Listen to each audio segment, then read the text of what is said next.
Well, the importance of having correct configuration also goes to electrical configurations. And on a spacecraft, on a flight system, you do hundreds, if not thousands, of demates for your primary electrical connections. And as spacecraft become smaller and smaller, these connectors become smaller and smaller. And we actually go to what we call micro connections now, which are extremely small.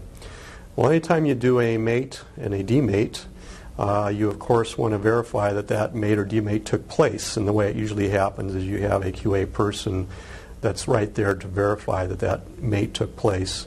And it usually gets documented in what we call a mate-demate log. And that's basically our prime point for configuration control, is that mate-demate log, which is extremely important, especially during the outload process, and more especially during when you're doing final mates. You know, before you launch, you want to make sure that all your connectors are properly connected. Not only that you have them all connected, but they're connected properly and unmated properly to the right connectors, the mating connectors. And the way that usually happens is you have codes and individual identification markers on each connector, whether it's the male-female connector, and once you mate them, you make a notation that the proper numbers have been mated. Well, the problem with the rover electronics was they were so complicated and so detailed, and once you made a mate, it was usually covered by an adjacent mate or a cable. We used a lot of ribbon cable, and as a ribbon cable, because it's flat, will tend to cover up a lot of already mated connectors.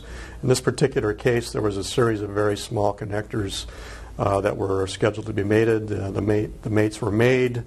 The person doing the mates verified to the QA person, QA lead at the time, that the mates were done, and the QA engineer noted it in the QA log that the mates were done. However, the particular QA individual did not verify on an individual basis that each mate was done. So consequently, there was one mate that did not take place of the series. The consequence of this and the risk of this could have been extremely high risk. Obviously, if it was a mate that was going to be done prior to launch, a final mate. In this case, it was not a final mate, so during the subsequent electronics testing that was done, it was uncovered that this mate had not taken place.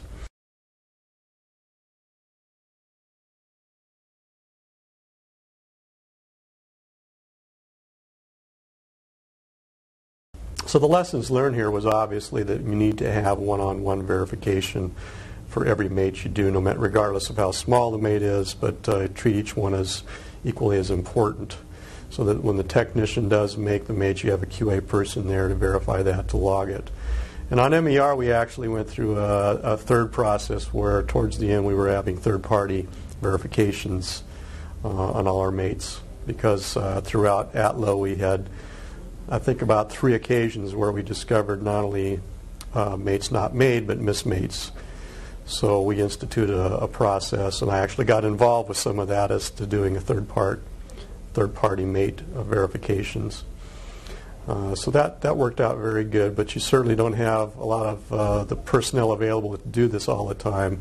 But what you do have to have in place is a process and a procedure, which we do now, to verify and make sure that each mate that you do on electrical components are verified, not only by the technician that does the mate, but by a QA person charged to that particular component to make sure it's been documented.